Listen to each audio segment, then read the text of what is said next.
हरे कृष्णा, राधे राधे। हम सभी साधक एक अद्भुत प्रेमी उषा बहन का जीवन परिचय श्रवण कर रहे हैं। गतांग से आगे दिल्ली आई है उषा बहन। आना नहीं चाह रही थी पर आना पड़ा। कांग्रेस दल की एक मीटिंग को लेकर, पर मीटिंग में वो उपस्थित रह ना सकी। कारण अजीब था। जैसे ही ये दिल्ली पहुंची, इनको हिचकी शुरू हो गई।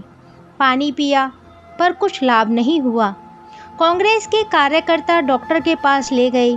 डॉक्टर ने वही गैस की दवाई दी पर कोई लाभ नहीं हुआ। अब चली जाइए, जो भी बात होगी हम आपको अंबाला में ही बता देंगे, एक राष्ट्रीय नेता ने उषा को कहा। और उषा अंबाला की बस में बैठ गई, पर इनको हिचकी आ ही जा रही थी। कोई अपना याद करे तो हिचकी आती है। एक ने कह दिया, उषा ने बिना कुछ सोचे, श्याम सुंदर। श्याम सुंदर, श्याम सुंदर 3 बार जैसे ही बोला, हिचकी बंद हो गई। ये क्या हुआ? उषा की हंसी छूट गई। ये रूढ़ी बातों में मुझे आना चाहिए, पर प्रत्यक्ष है। डॉक्टर की दवा हिचकी बंद ना कर सकी और श्याम सुंदर के नाम ने बस में बैठी हुई उषा को रोमांचित होने लगा। श्याम ने मुझे याद किया, पर क्यों? आंखें बंद कर लीं उषा ने, और ये प्रश्न बार बार पूछ रही हैं। दिल्ली से वृंदावन मात्र 3 घंटे का रास्ता है। ये बात उसे किसी ने बताया था। ओहो, इसलिए मुझे याद किया। मेरे प्रिय ने इसलिए मुझे स्मरण किया। नेत्रों से अश्रु बहते रहे। वो खोई रहीं अपने श्याम सुंदर में। श्रीमती इंदिरा गांधी के मंच पर गिर पड़ी उषा भटनागर। श्रीमती गांधी ने उषा भटनागर को संभाला। मंच पर गिरने की वजह से उषा भटनागर से कांग्रेस अध्यक्ष का पद छीना गया। अध्यक्ष पद जाने के बाद स्थानीय कांग्रेस समिति ने उषा भटनागर को पार्टी से भी बर्खास्त कर दिया था। प्यारी सखी सुशीला, मैं आज बहुत खुश हूँ। मैं क्यों खुश हूँ? इसलिए कि मेरे ऊपर भी मेरे प्राणनाथ ने कृपा कर दी है, और कृपा बहुत बड़ी हुई है मेरे ऊपर। मैं ऊपर कृपा का परिणाम दे रही हूँ। अखबारों की कुछ कटिंग मैंने पत्र के ऊपर लगा दी है। सखी, श्याम सुंदर ने मुझे भी अपना बना लिया है, तभी तो मुझे इन सब जंजालों से छुड़ा दिया।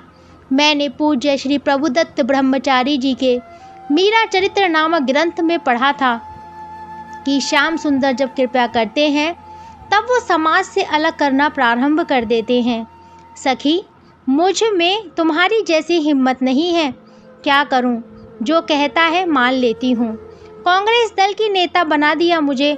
घुटन होने लगी थी, पर क्या करूं? मना करने की हिम्मत दिखा ना सकी। बढ़ती गई, पर मेरे श्याम सुंदर ने समझ लिया और मुझे अध्यक्ष पद से तो हटाया, पार्टी से भी निकलवा दिया। मैं बहुत प्रसन्न हूँ आज, पर तुम्हारी कमी खल रही है। तुम होती तो कितनी बातें करते, मैं तुम्हें बहुत कुछ बताती। मेरे साथ क्या क्या हुआ, हाय मैं किससे कहूँ? पढ़ सकी? सुनो एक कविता अपने प्यारे के लिए।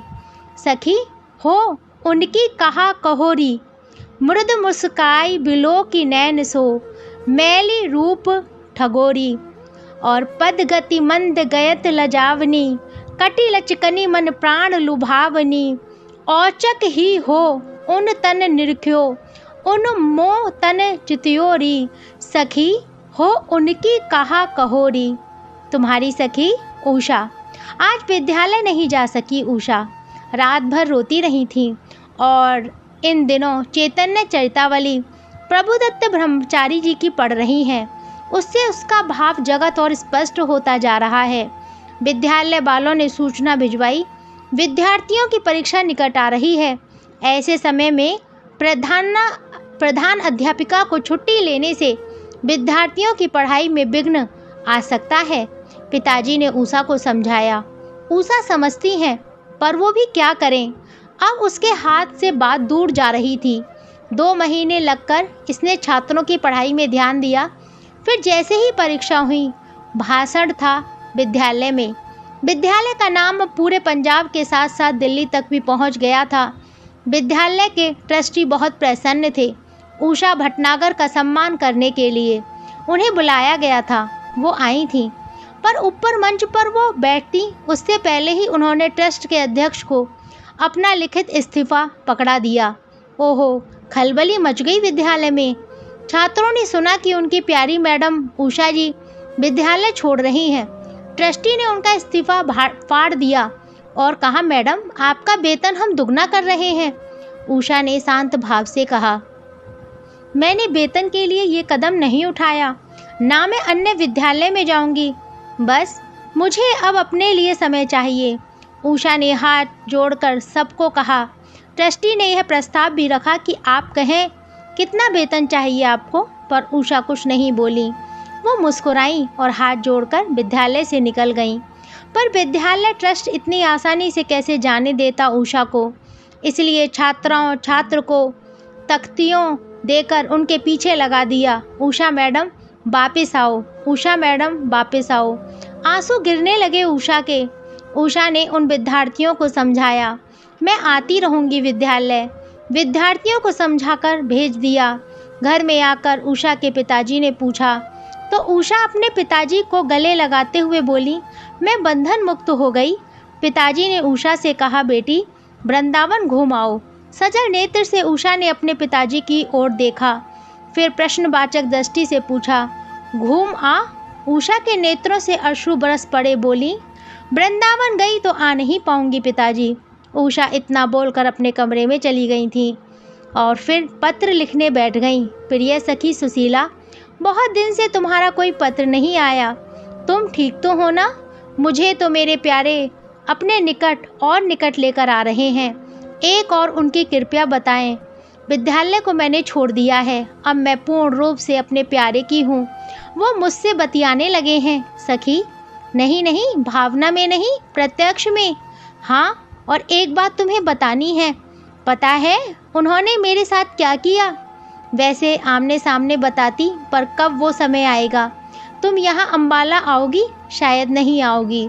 और मुझे वो कब बुलाएंगे? अपने यहाँ पता भी नहीं है। लिख रही हूँ, कैसे लिखूँ? दिल में गुदगुदी हो रही है। चलो लिख रही हूँ। सनातन धर्म मंदिर में पिछली एकादशी को गई थी। सखी, कीर्तन हो रहा था। मैं भी वहीं बैठी रही। श्री राधा कृष्ण युगल सरकार बड़े ही सुंदर लग रहे थे। श्री कृष्ण तो कुछ ज़्यादा ही सुंदर लग रहे थे। कीर्तन हो रहा था तो मैं अपनी माताजी को लेकर घर आ गई। रात हो गई थी, पर मुझे तभी स्मरण आया कि अरे, चांदी की बांसुरी मुझे भेंट करनी थी, वो तो रह गई। मैं फिर मंदिर गई। माताजी पूछ रही थी, पर मैंने उन्हें अभी आई कहा और मंदिर गई तो वहाँ कोई नहीं था। पुजारी जी भी अपने कमरे में चले गए थे। अब मैं क्या करती? पर मुझे बांसुरी धारण करवाना ही था अपने प्राणधन को। तो मैं पीछे से जैसे ही गई, ओहो, डर गई मैं। पर जब देखा तो मेरे प्राणधन मेरे सामने थे। सांवला उनका रंग, घुंघराले उनके केस, पीताम्बर, फेंट कसी हुई, सुंदर गठीला श्रीअंग, कमल की सुगंध प्रकट हो रही थी उनके श्रीअंग से। मैं मदहोश, पर एक क्षण में श्याम ने मुझे अपने बाहों में उठा लिया और मंदिर के परिक्रमा मार्ग में से वहाँ के वो चित्र, भगवान श्री विष्णु, भगवान श्री शंकर, भगवान सीताराम, श्री गणेश, ये सब मुझे देख रहे थे। मैं शर्मा रही थी, पर मेरे प्यारे मुझे अपनी बाहों में झूला झुला रहे थे। ओहो सखी, मैं क्या कहूँ। वो झुके मेरी ओर और कमल की गंध मेरे तन बदन में फैल गई। वो कोमलता, वो मधुर रस से भरा उनका श्रीअंग, मैं उनके साथ, मैं उनके संग। बस बस, आज तुम्हारी सखी इससे ज़्यादा कुछ लिख नहीं पाएगी। हाँ, भोरी वे चतुर शिरोमणि, उन भुरई मो मृद मधु बोलनी, निकट आए कुछ श्रवण कहो उन, ताछिन ते भई बोरी, सखी हो उनकी कहा कहोरी। बहुत हंसी आ रही है। पुजारी जी की पदचाप सुनकर प्यारे भाग गए थे। मैं हंसती रही, मैं बहुत हंसी। पुजारी जी बोले, का भयो लाली, पर मैं क्या बताती, आगे लिख नहीं पा रही। बस इतना ही आज। तुम्हारी सखी उषा। कल इससे आगे गतांग से श्रवण करेंगे। हरे कृष्णा, राधे राधे।